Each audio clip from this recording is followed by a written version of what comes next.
ಕಲ್ಯಾಣ ಕರ್ನಾಟಕ ಪ್ರದೇಶ ಅಭಿವೃದ್ಧಿ ಹೋರಾಟ ಸಮಿತಿ ವತಿಯಿಂದ ಸಂವಿಧಾನದ 371 ಜೆ ಕಲಂ ಕುರಿತು ಸಮಗ್ರ ಅವಲೋಕನ ಹಾಗೂ ಅಧ್ಯಯನ ಶಿಬಿರ ಕುಷ್ಟಗಿ ತಾಲೂಕಿನ ತಾವರಗೇರಾ ಪಟ್ಟಣದ ಜಾರಕಿಹೊಳಿ ಫೌಂಡೇಶನ್ ಬುದ್ಧ ವಿಹಾರದಲ್ಲಿ ನಡೆಯಿತು.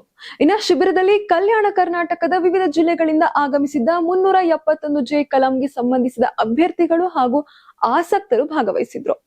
ಕಲಂನ ಉದ್ದೇಶ ಅದರಡಿ ದೊರೆಯುವ ಸೌಲಭ್ಯಗಳು ಹಾಗೂ ಶಿಕ್ಷಣ ಮತ್ತು ಉದ್ಯೋಗ ಕ್ಷೇತ್ರದಲ್ಲಿ ಕಲ್ಯಾಣ ಕರ್ನಾಟಕ ಭಾಗಕ್ಕೆ ಕಲ್ಪಿಸಿರುವ ವಿಶೇಷ ಮೀಸಲಾತಿ ಸೇರಿದಂತೆ ಹಲವು ವಿಷಯಗಳ ಕುರಿತು ಮಾಹಿತಿಯನ್ನು ನೀಡಲಾಯಿತು.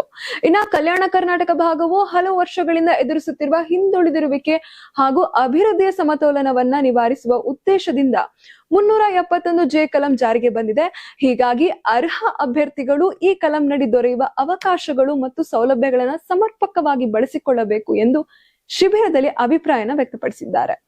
ಇನ್ನ ಕಲಬುರಗಿ, ಬೀದರ್, ಕೊಪ್ಪಳ ಸೇರಿದಂತೆ ವಿವಿಧ ಜಿಲ್ಲೆಗಳಿಂದ ಆಗಮಿಸಿದ ಅಭ್ಯರ್ಥಿಗಳು ಶಿಬಿರದಲ್ಲಿ ಸಕ್ರಿಯವಾಗಿ ಪಾಲ್ಗೊಂಡು 371 ಜೆ ಕಲಂನ ಅನುಷ್ಠಾನ ಲಭ್ಯವಿರುವ ಅವಕಾಶಗಳು, ಸವಾಲುಗಳು ಹಾಗೂ ಅಭ್ಯರ್ಥಿಗಳ ಹಕ್ಕುಗಳ ಕುರಿತು ಮಾಹಿತಿಯನ್ನು ಪಡೆದುಕೊಂಡಿದ್ದಾರೆ. ಇನ್ನ ಕಾರ್ಯಕ್ರಮದಲ್ಲಿ ಕಲ್ಯಾಣ ಕರ್ನಾಟಕ ಪ್ರದೇಶ ಅಭಿವೃದ್ಧಿ ಹೋರಾಟ ಸಮಿತಿ ಪದಾಧಿಕಾರಿಗಳು, ವಿವಿಧ ಜಿಲ್ಲೆಗಳ ಪ್ರತಿನಿಧಿಗಳು, ಅಭ್ಯರ್ಥಿಗಳು ಹಾಗೂ ಸಾರ್ವಜನಿಕರು ಉಪಸ್ಥಿತರಿದ್ದರು.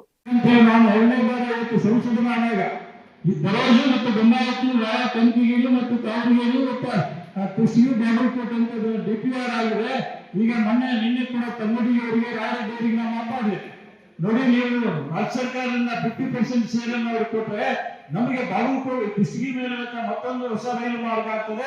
ಅದು ಫಿಸಿಬಿಲಿಟಿ ಇದೆ, ಇದು ಹಾಕ್ಬೇಕಂತ ಕೂಡ ಒತ್ತಾಯವನ್ನು ಮಾಡಿದ್ದೇನೆ. ಕಾಫಿ ಕೂಡ ನಿಮ್ಮೆಲ್ಲರಿಗೂ ಕೂಡ ಕಳಿಸ್ಕೊಡ್ತೇನೆ. ಅದಾದ್ರೆ ಈ ಭಾಗದಲ್ಲಿ ಸರಕು ಸಾಗಾಣಿಕೆ ಇವತ್ತು ನಮ್ಮ ರೈತರಿಗೆ ಹಾಲನ್ನ ಸರಬರಾಜು ಮಾಡ್ತಕ್ಕಂಥ ವ್ಯವಸ್ಥೆಗೆ ಅದು ಅನುಕೂಲ ಆಗ್ತದೆ. ಮತ್ತು ನಮ್ಮ ಎಲ್ಲರೂ ಕೂಡ ಸೇಫ್ಟಿ ಜರ್ನಿ ರೈಲಿನ ಮುಖಾಂತರ ಪ್ರಯಾಣ ಮಾಡ್ತಕ್ಕಂಥದ್ದು ಕೂಡ ಅಲ್ಲಿ ಅನುಕೂಲ ಆಗ್ತದೆ.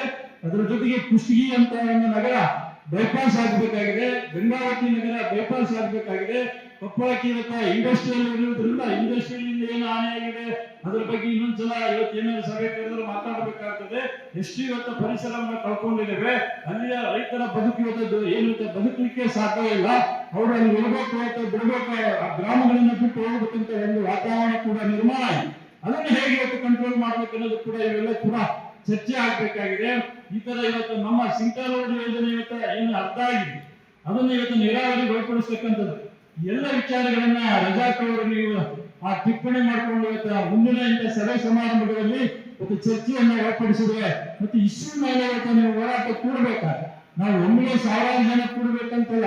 ಈಗ ಡಿಸಿ ಆಫೀಸ್ ಇರ್ಬೋದು ಅಥವಾ ನೀರಾವರಿ ವಿಚಾರ ಬಂದ್ರೆ ಚೀಫ್ ಇಂಜಿನಿಯರ್ ಆಫೀಸ್ ಇರ್ಬೋದು, ಅಲ್ಲಿ 4 ಜನ 6 ಜನ ಹೀಗೆ ಕ್ರಮೇಣವಾಗಿ ಆ ಹೋರಾಟದ ಏನಿದೆಯಲ್ಲ, ಏನು ಅವಶ್ಯಕತೆ ಇದೆ ಆ ಹೋರಾಟದ ನಾವು ಅವಶ್ಯಕತೆ ಇರ್ತಕ್ಕಂಥ ಯೋಜನೆಗಳನ್ನ ಪಡ್ಕೊಳ್ಳಿಕ್ಕೆ ಸಾಧ್ಯ ಇದೆ. ಹಾಗಾಗಿ ಆ ದಿಕ್ಕಿನಲ್ಲಿ ಕೆಲಸಗಳು ಆಗ್ಬೇಕಂತ ಕೂಡ ನಾನು ಭಾವಿಸ್ತೇನೆ. ಮತ್ತು ನಾನು ಈಗ ಈ ಇಲ್ಲ ಬಂದಿರ್ತಕ್ಕಂಥವ್ರು ಬಹಳ ವಿಚಾರವಾದಿಗಳೇನಿದೆಯಲ್ವ, ನಮ್ಮ ಐಡಿಯಾಸ್ ದೇಶವನ್ನು ಆಳ್ತಂತ ಒಂದ್ ಕಡೆ ಹೇಳ್ತಾರೆ. ಅದು ಬೇಕಾಗ್ತೈತೆ, ಚಿಂತನೆ ಹೊರಗೆ ಬಂದಾಗಲ್ಲ ಅದ್ರ ಬಗ್ಗೆ ಪ್ರಶ್ನೆಗಳನ್ನು ಉದ್ಭವಿಸ್ತವೆ. ಆ ಪ್ರಶ್ನೆಗಳನ್ನ ವಿಮರ್ಶೆಗೆ ಒಳಪಡಿಸ್ತೇವೆ. ಅದರಿಂದ ಏನ್ ಪಡ್ಕೊಳ್ಳಿಕ್ಕೆ ಸಾಧ್ಯ ಆಗ್ತದೆ ಆ ದಿಕ್ಕಿನಲ್ಲಿ ಹೋಗ್ತಕ್ಕಂಥದಕ್ಕೆ ಇದು ಒಂದು ಉತ್ತಮ ಅಧ್ಯಯನ ಶಿಬಿರ ಅಂತ ನಾನು ಕೂಡ ಭಾವಿಸ್ತೇನೆ. ಚಳವಳಿ ಮತ್ತು ವಿದ್ಯಾರ್ಥಿ ಯುವಜನ ಚಳವಳಿ, ರೈತ ಚಳವಳಿ ಹೋರಾಟ ಮಾಡ್ತಿರ್ತಕ್ಕಂಥ ಕೆ.ಎನ್. ಅವರೇ, ಹಿರಿಯ